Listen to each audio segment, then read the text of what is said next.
မှာလူတွေကအားလုံး movie ထဲမှာ actor ဖြစ်နေရတယ်။တရားလာနော်ဒါ sunset အချိန်ပေါ့နော် Pier 60ကိုသွားနေကြတာဝါလှလိုက်တာကဲဟိုမှာလိုက်ပြီဟဲ့ဘယ်လိုလိုက်တာလဲဟဲ့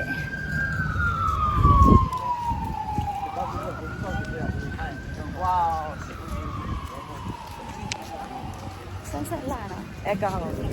ဒီ Pier 60နာမှာဒီမှာဟိုရှိရ public ရေချိုးတဲ့နေရာရှိတယ်နော် Pier 60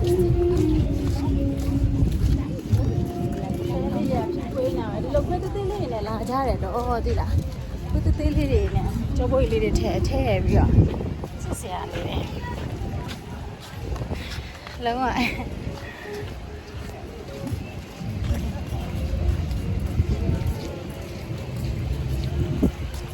ိုမှာကလေးစားစရာနေရာတွေလည်းရှိရတယ်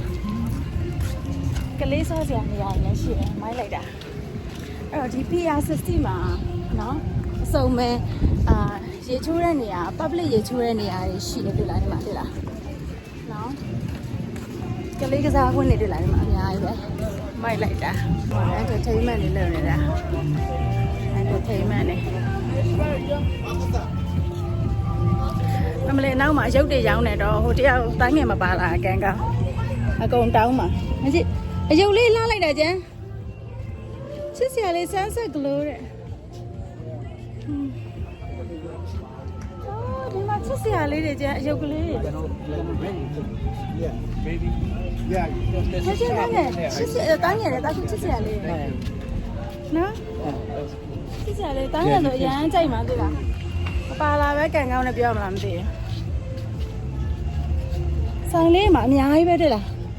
ဝါဒီမှာကြည့်ဒီမှာကြည့် sunset ဖြစ်ပြီဆိုတေးပါရလို့ shop တွေအများကြီးပဲ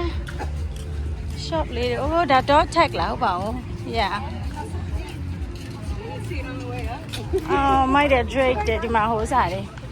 အလှတွေပေါ့နော် souvenir တွေပေါ့ Pier 60ကလုံးဝလှတော့ Pier 60ဒါက Clear Water Beach မှာပါမကြည့်အောင်ပုံလေး Clear Water Beach မှာဟေးမကြည့်ပုံလေးဆွဲခိုင်းနေတဲ့ချစ်စရာလေးဟိုနယူးယောက်မှာတော့ကိုဆွဲခိုင်းတယ်လေဒါလည်းမိုက်တယ်တော့မကြည့်တော့ကိုခိုင်းနေမှာဟလားLED နဲ့လောက်တာဒီမှာလည်းဘာလဲမသိဘူးလို့ရှင်းနေလားမသိဘူးလက်တွေပါဆေးနေရတော့ဒါလည်းမ Dark Horse Collection ဒါ Pier 60နော်ဒီမှာဟိုဟာလေးတွေကာရဲ့ဟွာကားပလိတ်မကြည့်လက်ကဟာလေး$5 ချစ်စရာလေးအိမ်မှာတော့ထားစရာမရှိပါဘူးဗီဒီယိုထဲမှာပါပြီထားစရာနေရာမရှိတာထားစရာမရှိဘူးထားစရာသူကန်တယ်လေးတွေလုပ်ပြီးရောင်းတာတော့လုပ်တတ်တယ်သိလားစီးပွားရေးလေးတွေချစ်စရာလေးနော်ကန်တယ်တွေဒါလေးလည်းချစ်လိုက်တယ်ချစ်စရာလေးအေးအေးဒီနားမှာထားပြီး manatees အေးပေါ့ကဲဒါက Pier 60ပါ Clear Water Beach Florida နော် Gulf of America that is where what you're looking is Gulf of America okay la like the sunset အခု sunset လှလိုက်တာကျမကျဒါ Pier 60 Clear Water Beach ကိုရောက်လို့ရှိရင်ရောက်အောင်လာပါ Pier 60ကိုနော်အဲ့မှာ तू ဟိုတယ်မှာမတဲဘူးဒါရီဟိုတယ်ပေါ့နော်ကိုရီးယားဟိုတယ်ဟိုမှာmurals ပုံလေးတလားဓာတ်ပုံလေးအဲ့ဒါကိုရီးယားဟိုတယ်အဲ့ဒီလိုမျိုးဟိုတယ်မတဲဘူးဆိုရင်ဟိုတယ်တဲနေတော့သူ့ရဲ့ဟိုတယ်ရှိရ beach ကမ်းခြေကိုလာလိုက်ရုံပဲဟိုတယ်မတဲဘူးကိုကဒီနားမှာပဲနေလို့ပဲဖြစ်ဖြစ်ဟိုမှာဓာတ်ပုံနဲ့လှရိုက်နေကြဒီနားမှာပဲနေလို့ပဲဖြစ်ဖြစ်နေချင်းပြန်လို့ပဲဖြစ်ဖြစ်လာခြင်းနဲ့ဆိုလို့ရှိရင် Pier 60ကမကြအလှတွေဓာတ်ပုံလာရိုက်တဲ့လူတွေအလှပကြီးဒီ Pier 60မှာဆိုလို့ရှိရင်ရေချိုးလို့ရတဲ့နေရာရှိတယ်ငါးမြားလို့ရတဲ့နေရာရှိတယ် entertainment တွေရှိတယ်ဈေးရောက်တဲ့နေရာတွေရှိတယ်အရန်လှပဲဒီမှာကြည့်ပါဦးဓာတ်ပုံတွေလာရိုက်နေကြကြည့်ပါဦးပြင်ရေ ဒါပါလေ no jumping ဒီနားမှာဆိုရင်ကိုငါးတွေကိုတွေ့ရမှာထင်တယ်သလားဟိုမြက်ဟိုဟာနဲ့လေဘာခေါ်လဲ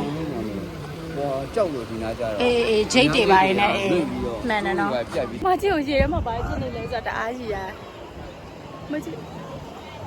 ပါရတဲ့နေရာလဲရေထဲမှာဖရပုတ်စီးပြီးတော့မပြရပေါ်နေပြီးတော့ဟိုမှာဆော့ရဲကလေးဆော့ရဲနေရာကြီးဟိုအစုံပေါ့နော် Gulf of America တဲ့လှလိုက်တာရောနော်လှလိုက်တာရောဒါပြရစစ်စစ်မှာအခုခေါ်နေပြီ Okay လာပြီဒီမှာတကယ်မျိုးတွေရှင် no alcohol no smoking no vaping no littering no drones no loud music သူက general admission က$3ဒီမှာ fishing rod ဒီထဲဝယ်ရမယ်ဒီမှာ fishing rod ဒီမှာငားလို့ရတယ်သိလား fishing rod renting we need $1စေလို့ရတယ်$1တန်လို့ရတယ်ဆရာလေးအော်ဒါပလဲသီးလေးဒီပလဲသီးလေးကိုဒီထဲမှာထည့်ပြီးတော့ဝေးရတာပလဲသီးလေးကိုဒီမှာကမာတွေကပလဲသီးလေးကိုထုတ်ပြီးဒီထဲမှာဝေးရတာမိုက်တယ်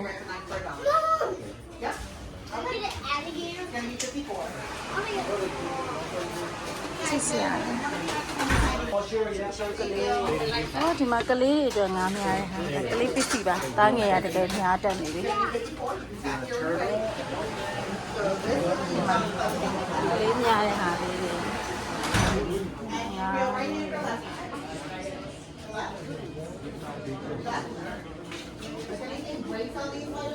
ငါမုတ်လေးတွေ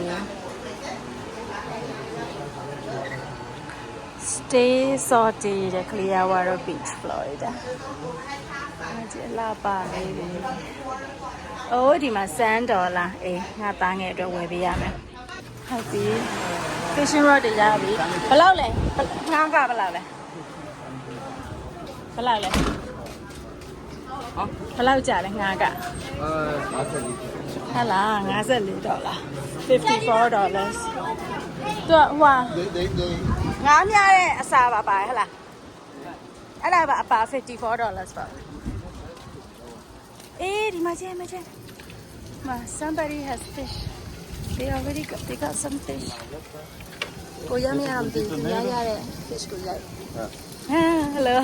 can I take a Yeah, you can take a picture. Yeah, one more right here. oh okay they good Yeah, they may be in the really back side over there. really bank okay ဒီမှာငါးစာတွေလည်းရပြီဟဲ့လာငါးစာလာကျွေးကြတယ်ပေါ့ဟဲ့ငါတို့ကငါးစာလာကျွေးကြတယ်အဲဒီမှာတချင်းလေးနဲ့သူကမိုက်တယ်အော်ဒီမှာ crow ကလည်းငါးတွေလာပြီးတော့မကြည့်သူများတွေတကယ်ဟိုဟေးအားရပါရတော့လာတာဟိုပါတယ်ယူလာပြီးတော့အိုးဒီမှာကြည့်အမလေးအများကြီးပဲတက်ထားတာဒီမှာကဲ How about here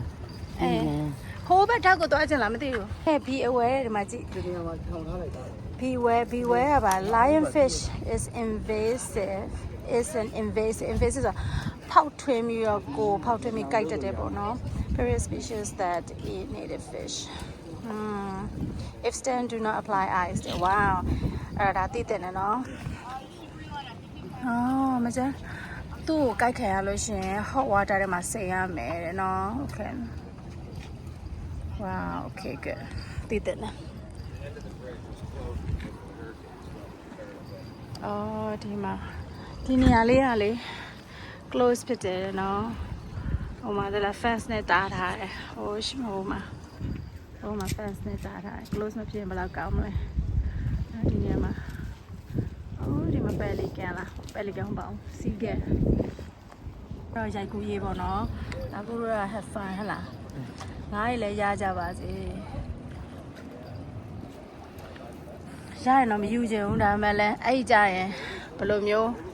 စိတ်ဖြစ်မလဲပေါ့မူတည်ပြီးတော့ပဲဆိုတော့သွားစရာခရီးတွေကသွားစရာရှိသေးရဲ့ခရီးတွေကသွားစရာရှိသေးရဲ့ဟိုမှာဒီတယောက်မိပြီလားမသိဘူးဟဲ့ဒီမှာဒီတယောက်ဒီကောင်လေးမိနေပြီလားမသိ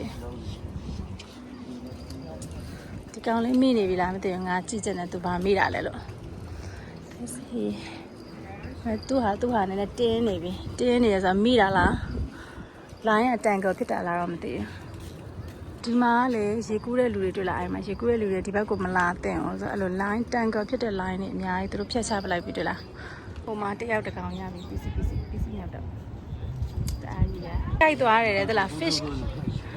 ကဒီငါတို့ကဒီမှာလာပြီးတော့ဟိုငါးစာလာချေရပါတော့ fish ကတော့မုတ်တွေကိုစားသွားတယ်ရသူတို့သာမရတာမြင်နေရတယ်သူ့ရဲ့ဟိုအကောင်ကိုကိုက်နေသူ့ရဲ့အကောင်ကိုလည်းသူ့ရဲ့ဟိုကိုက်နေ ဟုတ်ကဲ့အဲ့ဒီဒိတ်ကိုသူ့ဒိတ်ကို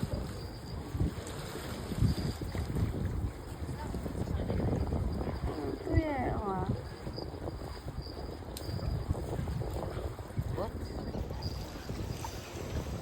ဒိတ်ကိုစားသွားရင်ပေပေမှာအကြီးနဲ့များပဲ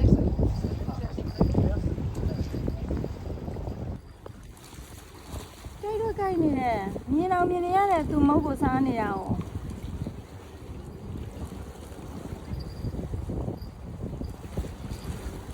Pia 60မှာဒီလိုပဲဟိုမှာသူတို့တွေကငားများနေကြတယ်ကိုကတော့ရိုက်ကူးရေးပေါ့နော်သူများတွေဘာတွေလုပ်နေလဲဆိုတော့လိုက်ကြည့်ကြမယ်လားဒီမှာ sunset ကလည်းလှလိုက်တာ The day after tomorrow ကျရင် Anna Marie Island မှာလည်းအဲ့လို sunset အရင်လှတဲ့ sunset တွေသွားကြည့်ကြအောင်မယ်နော်ဒီမှာကြည့်ဟိုမှာဘုတ်တွေရောလှလိုက်တာ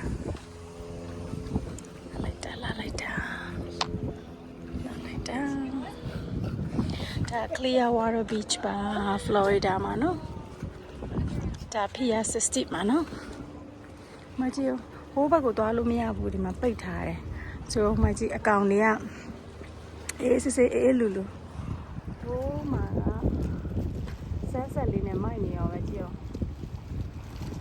ဟာဆေးလေး shoot them up ဆိုရဲကုမ္ပဏီပေါ့နော်လာပြီးတော့လေတိတ်ချောင်းများနေကြတယ်ဒီနေရာတွေမှာစပိုများရမလားမသိဘူးမကြည့်ငါများတာကျိုးတွေကလည်းအများကြီးပဲကျိုးတွေကလည်းရွှက်ခတ်ပြီးတော့မှတန်ကိုအော်သိပြီဟိုမှာ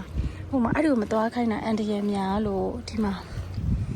တော်လေးကိုဖြစ်ထားတာပျက်စီးထားတော့သူတို့ hurricane လာပါလားတိုက်တော့ပျက်စီးတာအိုးချစ်စရာလေးမကြည့်ဖဲလီကန်အေးလာလိုက်တယ်ဖဲလီကန်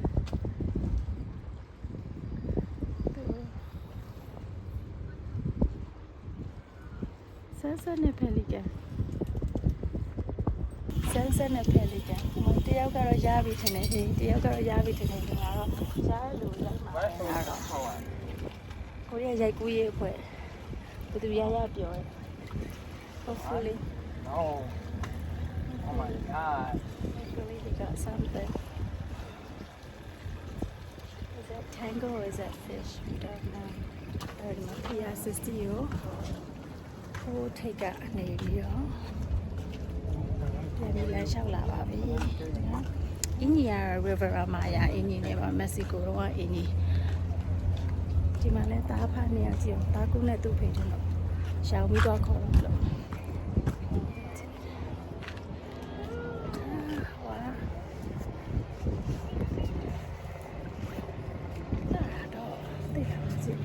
ဆက်ကိုရိုက်မယ်ဆက်တအားလာပ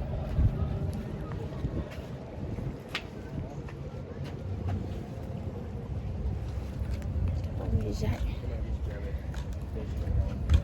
လူတွေလည်းတက်နေသေးလားလူတွေလည်းတက်နေကြည့်ပါလာလိုက်တာအေးချလိုက်တာလာလိုက်တာ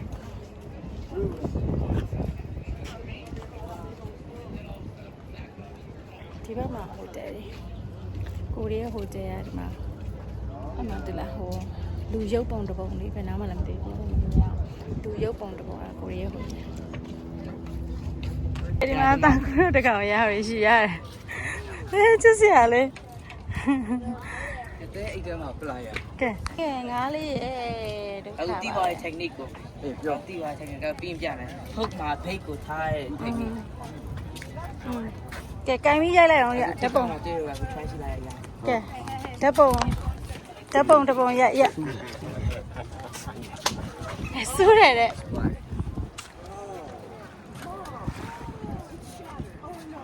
ဆူးတယ်တဲ့ငါချစ်စရာလေးဟေးဟိုငါလေးလေအဲ့ဒါ အဲ့ဒါဘာခေါ်လဲဟိုမှာရတဲ့ငါကလေခဏမနှုတ်သေးနဲ့ဒါကူကန်ပြီးရိုက်မလားပါစားကနေလားမသိကန်တယ်လေသူတို့တွေ အခုကန်တယ် ဟဲ့ဒီဓာတ်ပုံရိုက်ပြီးမယ်တေချာကိုက်ချင်နေတာငါ သူ့ရဲ့ခိုင်းဆိုမျိုးလို့မရသူ့ရဲ့မျိုးစား အော်သဘောပါပြီခဏနေဒီဘက်ကိုကြည့်ဟုတ်ပြီဓာတ်ပုံရိုက်ပြီးမယ်အေးချစ်စရာကဲဘိုင်ဘိုင်လားအေးချစ်စရာလေးဘိုင်ဘိုင် အဲ့ပြန် I like the sunset ကွယ်ကြည့်ပါဦးI like that ကြ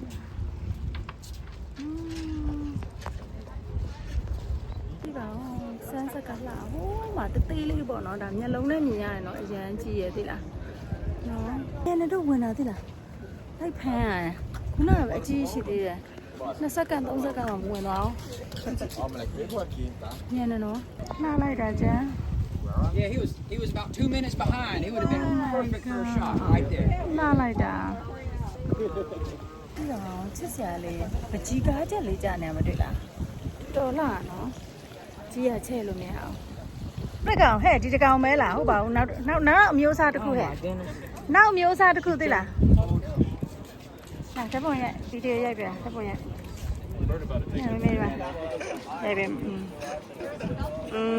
ရိုက်တယ်ဒီငါတော့ပါငါငိမ့်နေပါဟဲ့ဒီငါလေ အဲ့ဝအိုင်းနေဖမ်း သူ့ဒီလိုမျိုးဘာကိုဒီလိုရိုက်ပေးချင်တယ်ရိုက်တယ် no we spoke the fish was swimming ဦးမလေးငါလည်းပြုတ်ကြမှာဆက်ဒီပါ